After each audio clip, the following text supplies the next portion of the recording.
On a fait ça normalement. Oui, ça, on l'a fait. Oui, on l'a fait. Oui. Ah, ok. On est arrivé à dire pourquoi on est passé d'un signal, normalement. Pourquoi on est passé d'un signal, pourquoi on est passé, pourquoi on est passé d'un signal en forme, yeah,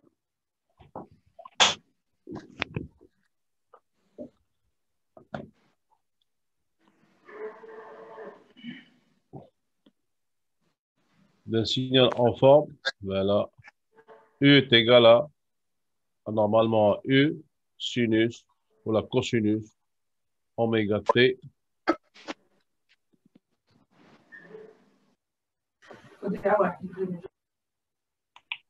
Ok. Oméga T plus phi. On a remplacé un signal de cette forme-là, E ou la E cosinus oméga T plus phi. On l'a remplacé. C'est pas une égalité. Là, on a mis, c'est U en fonction du temps. Là, c'est aussi U en fonction du temps. OK? On l'a remplacé, ces deux-là. On peut leur donner temporairement, leur faire affecter temporairement une forme une forme, la forme suivante. Là, on dit c'est complexe. OK? Qui est égal à quoi? À U, la même amplitude maximale, l'exponentielle J oméga T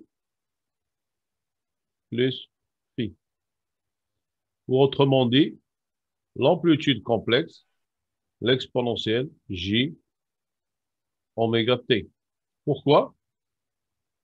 Parce que ce exponentiel J oméga T, il sera commun à tous les signaux. De la partie dit, elle est commune à tous les signaux. Cette partie-là, c'est celle qui, normalement, nous renseigne sur quoi? Sur les deux grandeurs qui nous intéressent, l'amplitude maximale et la phase. OK? Donc là, le U, l'amplitude complexe, est égal à quoi? C'est égal à l'amplitude maximale, l'exponentielle de J pi. Donc normalement, ces signaux variables dans le temps, on les retrouve au niveau des équations différenciées qui décrivent n'importe quel circuit linéaire. Vous avez vu normalement au niveau le circuit RC, vous avez une équation différentielle du premier ou du second, de ce premier temps ou du second temps. OK? Donc, suivant qu'on prend le cas comme variable, ou on prend le courant comme variable, ou on prend la tension comme variable. OK? Et vous avez trouvé une quoi? Là, si vous prenez le circuit RC,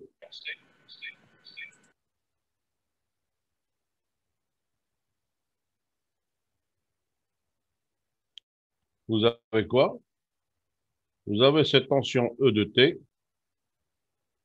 qu'on injecte au niveau du circuit à travers une résistance 1 kappa, n'est autre que E de T égale à quoi? À R fois I. OK? Plus, là, c'est quoi? On va dire C plus U à travers, à travers quoi? À travers le condensateur, la tension à travers le condensateur. Et cette tension à travers le condensateur, OK? C'est égal à quoi? C'est égal à quoi, Agnès?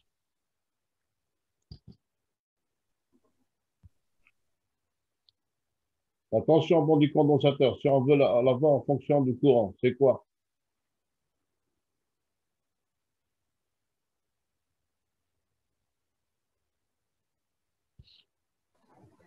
C'est Q sur C.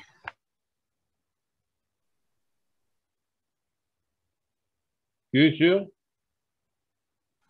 Sur Q C. sur, Q sur C. OK. Autrement, Q sur C, c'est quoi C? La capacité du condensateur. C'est là la charge. Alors, si on veut en fonction du courant, c'est quoi?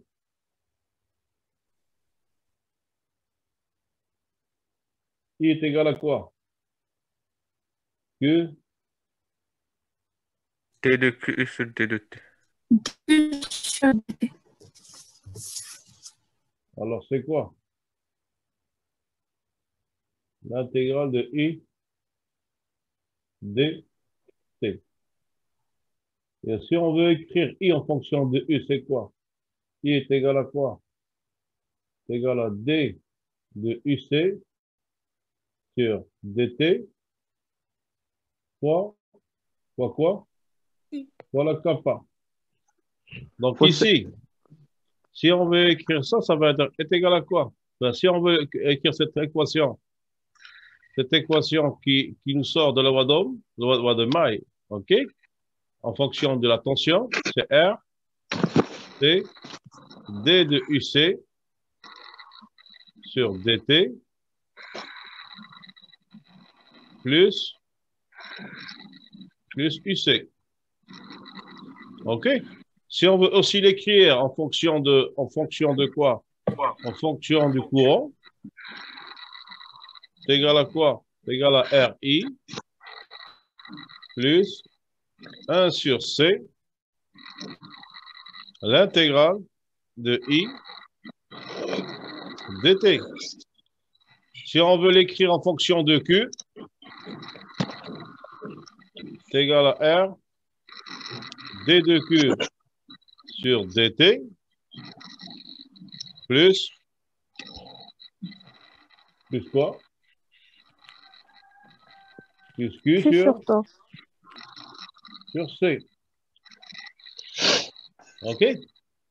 Donc, si on est, il y a quelqu'un qui a le micro allumé, qui fait un bruit bizarre, je sais pas qu'est-ce qu'il fait. Alors, sans le savoir, les micros, fait qu'il est bras, le micro, comme ça, j'aurai la tête sans bruit de fond. OK?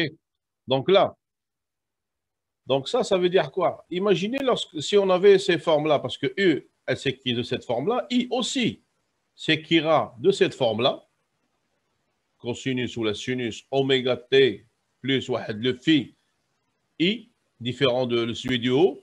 Le Q aussi, puisqu'il varie en fonction du temps et puisqu'il provient du courant, là, qui provient de la tension, c'est aussi une charge maximale cosinus oméga T plus un phi. OK? Donc, imaginez si on va dériver ou intégrer ces formes-là, ça devient compliqué si on dérive une deuxième fois. Si, par exemple, on prend ici, si on intègre, donc si là, on intègre, ici, imaginez qu'on a une équation différentielle de second ordre, on va dériver une seconde fois ou la intégrer deux fois, donc ça va compliquer un peu la solution de ces équations-là. Alors, pourquoi? C'est pour ça qu'on est passé à la forme temporaire, ou intermédiaire. On leur a fait correspondre une forme exponentielle et toutes ces formes, cette forme réelle sinusoïdale, ils ont en commun quoi? Ce exponentiel j oméga t. Alors regardez, qu'est-ce qu'il fait lorsqu'on dérive et lorsqu'on intègre.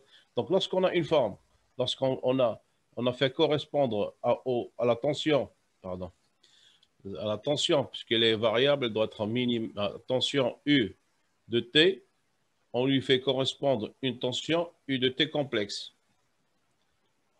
de cette forme-là. L'amplitude complexe, c'est IJ oméga T.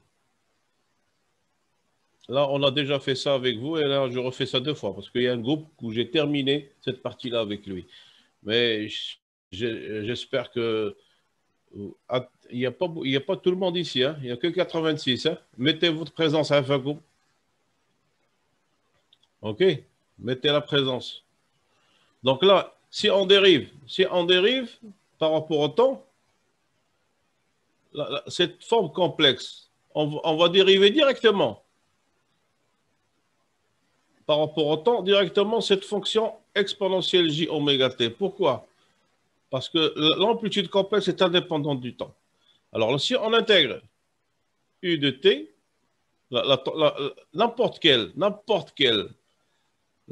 forme complexe n'importe quelle grandeur, pardon, n'importe quelle grandeur dans sa forme complexe, on va intégrer uniquement quoi? La partie dépendante du temps, qui est exponentielle j oméga t. OK? Vous suivez? Donc là, ça veut dire quoi? Ça veut dire si on dérive, on aura quoi? On aura j oméga de u. OK? L'exponentielle j oméga t. Là, si on intègre, on aura quoi? On aura 1 sur j oméga u exponentielle j oméga t. Alors ici, si on dérive n fois, on aura quoi? On aura j oméga à la puissance n fois le signal. Là, c'est le signal. Alors, si on intègre n fois le signal, on aura quoi? On aura 1 sur j à la puissance n, le signal. OK? Est-ce que vous suivez? Est-ce que vous suivez? Oui, monsieur. Alors ça veut dire quoi? Ça veut dire si on a ça, si on travaille avec la forme qu'on lui a fait correspondre, la solution des équations différentielles devient simplifiée, devient simple à faire. OK? Alors on revient encore. Donc là, la forme qu'on lui a fait correspondre, c'est celle-là. Là, c'est l'amplitude complexe. Là, c'est la seule partie qui dépend du temps qu'on sort à l'extrémité. Donc là, on a quoi? On a l'amplitude et la phase. Alors, à la phase à l'origine. Pourquoi? Parce qu'à l'origine, t est égal à 0, oméga t est égal à 0. Donc, c'est le signal à l'origine. Ça veut dire ici 0. Ici, c'est la phase à l'origine. OK? Alors là ce schéma-là, j'avais déjà tracé avec vous là. Oui ou non? Est-ce que je l'ai fait ou je ne l'ai pas fait? Non, monsieur. Non, monsieur. Donc, c'est quoi? On a quoi?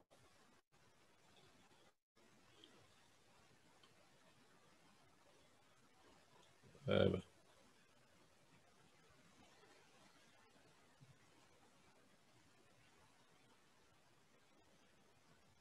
donc là, on sort du...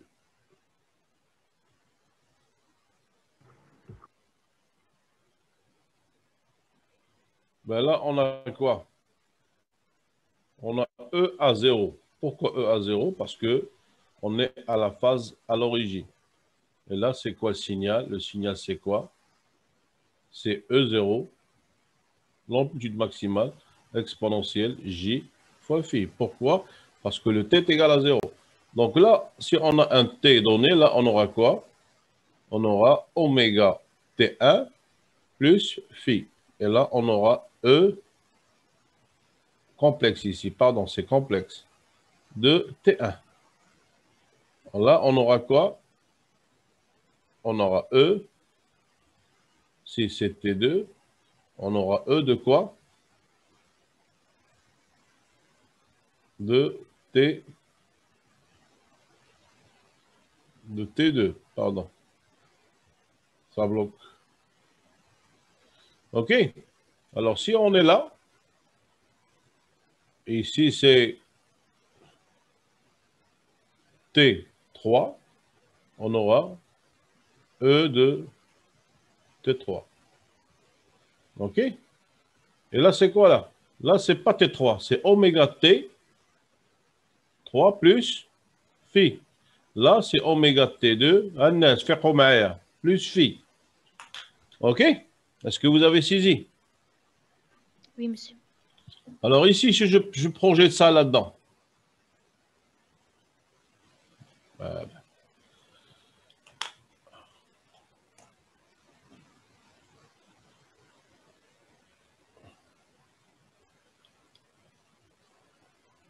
Si je projette ça là-dedans.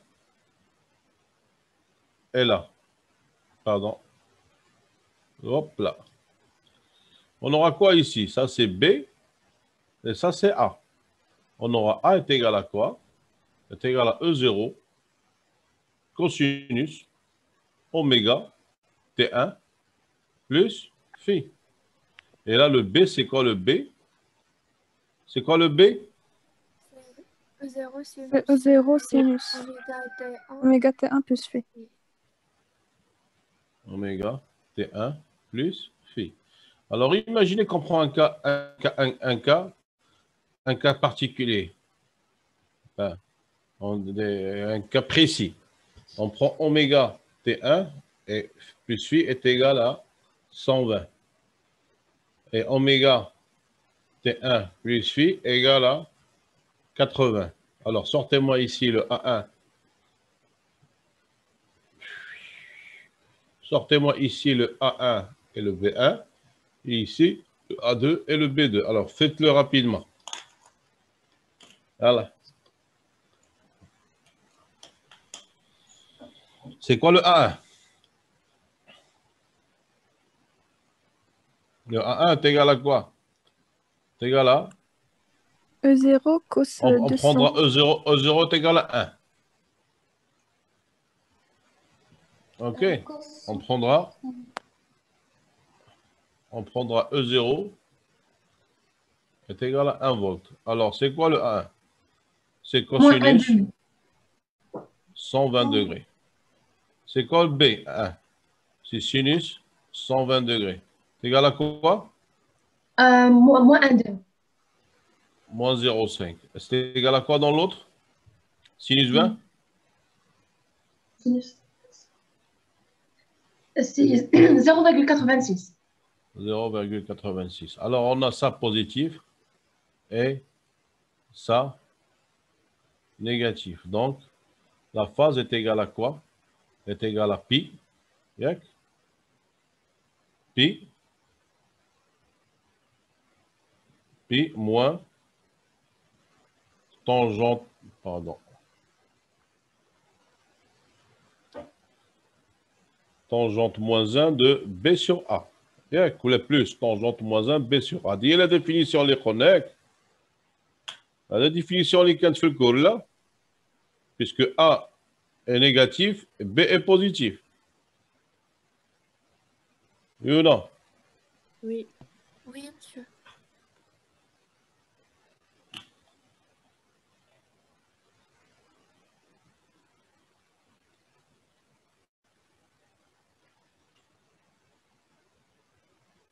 Moins 1. Alors, c'est quoi? Faites-le maintenant. Trouvez le phi. C'est quoi le phi? C'est 180 plus tangente moins 1 de quoi? De 0,86 sur moins 0,5. Ça donne combien?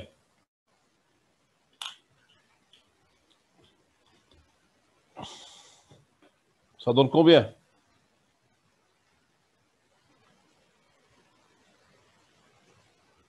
Ça donne 120,17. Ça donnera 120. OK. Pourquoi? Parce qu'on est là. Donc, ici, on a quoi? On a le B, le A est négatif. Ici. Ici, le B est positif. Donc, on est ici. OK?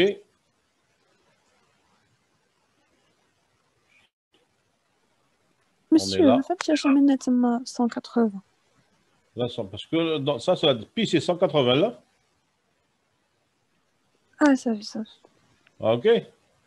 Donc, maintenant, si on prend le 80, ça donne quoi le A2?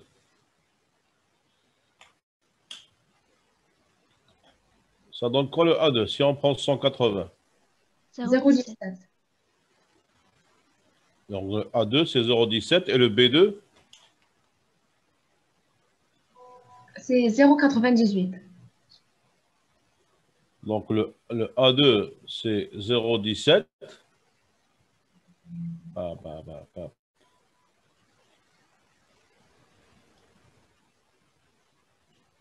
Non.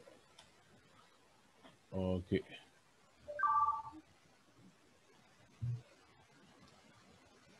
OK, 0,17. Et le B2, c'est combien? 0,98. 0,98. On est là. On est à 80. On est à 80. Là, si on s'applique, c'est où ça disparaît. Donc, on est à 80. On sera là, par exemple. On va venir d'ici. OK. Et on descend. Bah, c'est mal fait.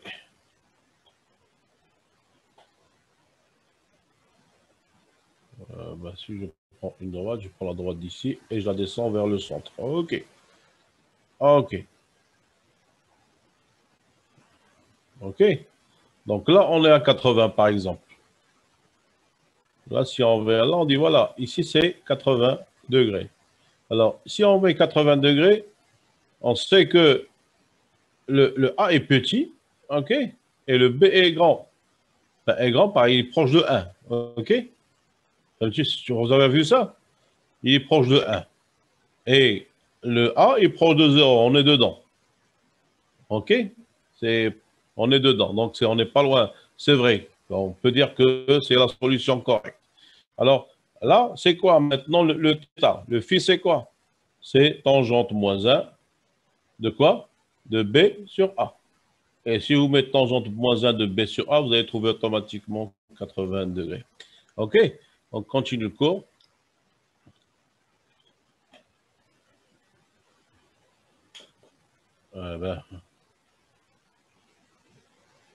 Continue le cours.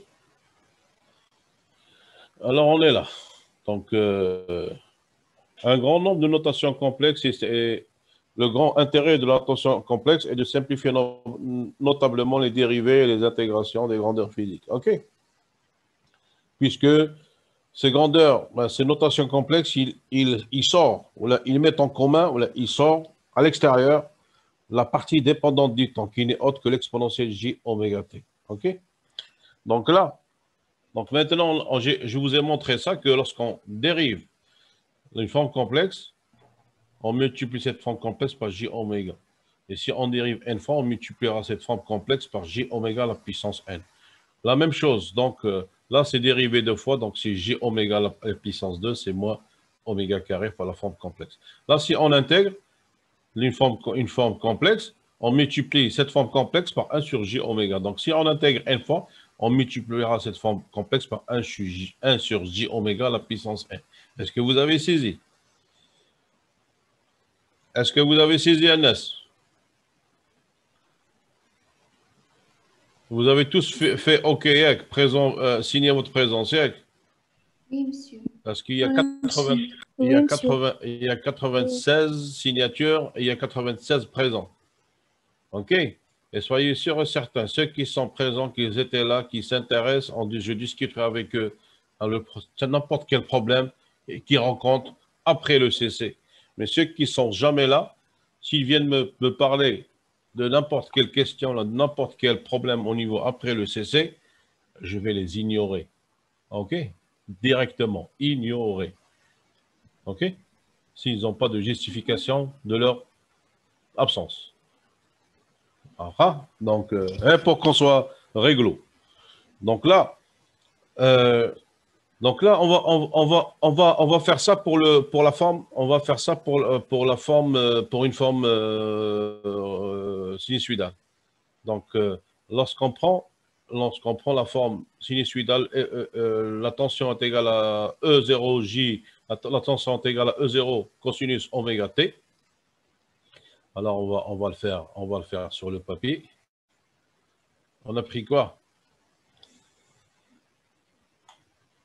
On a pris E de t égale à E0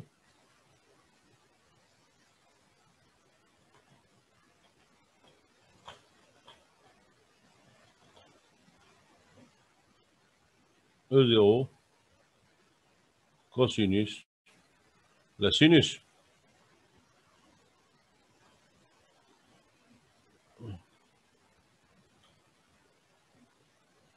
Sinus oméga t plus phi.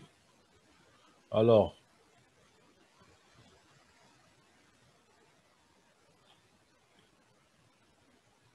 la dérivée de cette fonction-là, c'est quoi?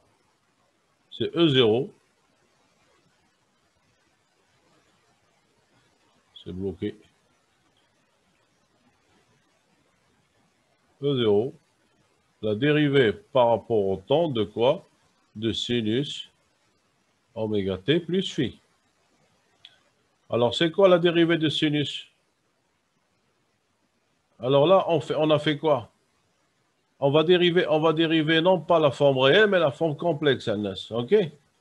Donc, ça veut dire là on est out. Pourquoi? Parce que si on commence à dériver la forme réelle, on s'est dit que ça va être laborieux de faire ça si on a des équations différentielles de second ordre.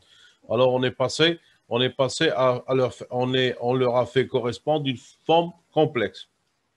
OK? Et la forme complexe n'est autre que la suivante. OK? Alors, on va la tracer, cette forme complexe. Donc là, forme complexe, vous aurez quoi? Vous aurez, on va prendre la forme complexe avec laquelle on travaille. Donc, cosinus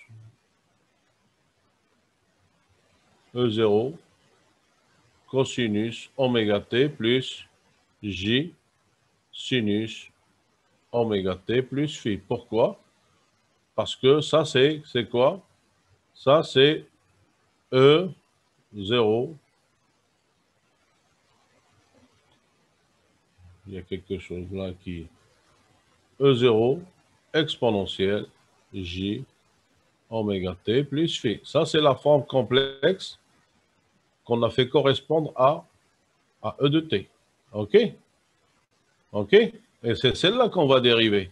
Et celle-là, l'exponentielle J oméga t n'est autre que l'exponentielle IX n'est autre que cosinus X, la J, pardon, parce que nous, on prend le J,